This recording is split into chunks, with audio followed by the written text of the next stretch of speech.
बल्कि उसके लिए एक रोड मैप बनाया और उसको लागू किया।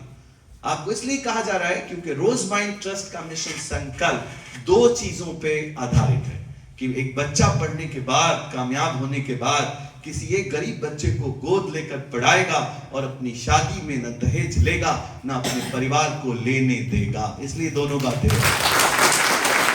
पॉइंट 1, 16 से 17 साल की उम्र होनी चाहिए किसी बच्चे को पढ़ने के लिए। कौन से कोर्सेज की बात हो रही है? सभी प्रकार के टेक्निकल का मतलब हिंदी में समझ लीजिए, सुई से लेकर प्लेन तक बनाने की जितनी भी पढ़ाइयां हैं उसके लिए बच्चे की उम्र 16 से 17 साल होनी चाहिए बस। अगर उसकी उम्र 50 साल है तो इंसान है और वो पढ़ना चाहता है तो उसको 100 रुपए की अंडरटेकिंग लगेगी। विदाउट अंडरटेकिंग पढ़ना है तो 16 से 17 को लेकर 23 इयर्स एज होनी चाहिए उसकी मैक्सिमम। याद रहे, अगर 24 साल के लड़के की कोई एडमिशंस किया जाएगा तो उस बच्चे का ग्रॉस एनरोलमेंट रेशियो बढ़ाने में भारत की हिस्सेदारी नहीं होगी। सिर्फ और सिर्फ 16 से 17 साल शुरुआती और 23 साल की उम्र होगी तो ग्रॉस एनरोलमेंट रेशियो का वो हिस्सा बनेगा। लेकिन उसके बाद अगर सयूम अंसारी साहब का भी एडमिशन करना होगा तो 50 रुपए का सिर्फ अंडरटेकिंग लगेगा, आपका भी करा देंगे, ठीक है? तो किसी का भी हो सकता है। तो 16 से 17 साल की उम्र। पढ़ाओ 1, क्या क्या हम पूछ रहे हैं आपसे? अगर ये 4 चीज हम आपको याद भी कराएंगे। एडमिशन के लिए क्या जरूरी है? उम्र कितनी? मैक्सिमम कितना? जब तक आंखें काम कर रही हो और पढ़ने का शौक हो। मैक्सिमम की कोई सीमा नहीं। नाउ पॉइंट नंबर 2, कितने मार्क्स होने चाहिए? Minimum 50% in physics, chemistry, math, physics, chemistry, bio, arts and commerce. बस इतना ही होना चाहिए।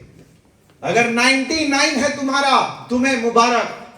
80 है तुम्हारा, तुम्हें मुबारक। 60 है तुम्हारा, तुम्हें मुबारक। हमें सिर्फ 50% चाहिए। हमें इतना ही चाहिए। इससे ज्यादा लाया तो थैंक यू। इससे ज्यादा क्या दें? और क्या दें? कुछ नहीं।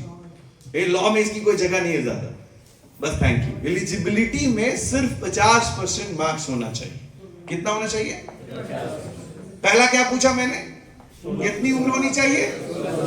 और दूसरा क्या पूछा मैंने? बस। अगर ये 2 है, आज अगर सीख के गए तो इस शहर का एक एक बच्चा पढ़ लेगा। तीसरी चीज क्या है? अगर ये दोनों हैं तो बस आखिरी चीज में भाग खड़ा होगा बच्चा। जो आखिरी चीज में मांगता हूं ना उसे भाग जाता है। वो होता है उसका 24/7 समय। ये मुझे उसका चाहिए, 24/7 समय। मतलब याद रहिए, हम उसका तीसरी चीज क्या मांग रहे हैं? ए मोहन, ए सोहन, ए अली, अगर तुम पढ़ना चाहते हो तो चलो हम तुम्हारी नस्लें बदल देंगे, लेकिन इसके लिए तुम्हें अपने ईद को, बकरीद को, होली को, दिवाली को, छठ को, रोजा को, रमजान को और मौसा के घर में बच्चे की शादी को छोड़ना होगा। चलो हिजरत करो, पलायन करो, वो व्यवस्था लाओ जैसे ऋषि मुनि की के गुरुकुल में बादशाहों की औलादें आकर पढ़ती थी तो गुरुकुल की व्यवस्था थी। जैसे आज कई ऐसे मदारिस के अंदर में रेसिडेंशियल प्रोग्राम चल रहे हैं, जैसे आईआईटी में बच्चे रहकर पढ़ते हैं, आईएम में बच्चे रहकर पढ़ते हैं। हो क्या रहा है? इस 2 फर्क को अगर तुमने समाज में नहीं समझाया तो अमीर और अमीर होता जाएगा, गरीब और गरीब होता जाएगा। अमीर रेसिडेंशियल फैसिलिटीज की वैल्यूज को पढ़ने में समझ रहा है और गरीब कह रहा है इतना दूर जाना पड़ेगा। कोई ऐसी व्यवस्था नहीं है जो घर बैठे आ जाए। शाजिया आप ही कह रही हैं बीए पास घर बैठे, आईए पास घर बैठे, केमिस्ट्री ऑनर्स घर बैठे, बायो ऑनर्स घर बैठे, अली साहब घर बैठे। जब सब कुछ घर बैठे होगा तो फिर तुम पूरी जिंदगी घर ही बैठे रहोगे। इंशाअल्लाह तुम घर बैठे ही रहोगे। गुर्बत कुदाल लेकर आएगी।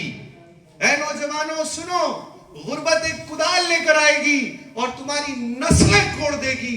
तुम मरते दम तक गुलाम मरोगे, न तुम्हारा कोई तकदीर बदल सकता है, न तस्वीर बदल सकता है। अगर मैं आलम में, मैं इस इंसानियत में कोई आलिम होता तो मैं ये ऐलान कर देता कि SC ST जो गुर्बत से गुजर रहे हैं, OBC जो गरीब हैं, जनरल जो गरीबी से गुजर रहे हैं, चाहे वो किसी धर्म किसी जाति से हैं, मैं ऐलान कर देता उनके लिए कि इनके लिए 50 सालों तक एक भी दिन छुट्टी नहीं होगी। तब तक नहीं होगी जब तक इनके घर से गरीबी को निकाला ना जाए। हो क्या रहा है? और दिन छुट्टी क्यों नहीं आया? जो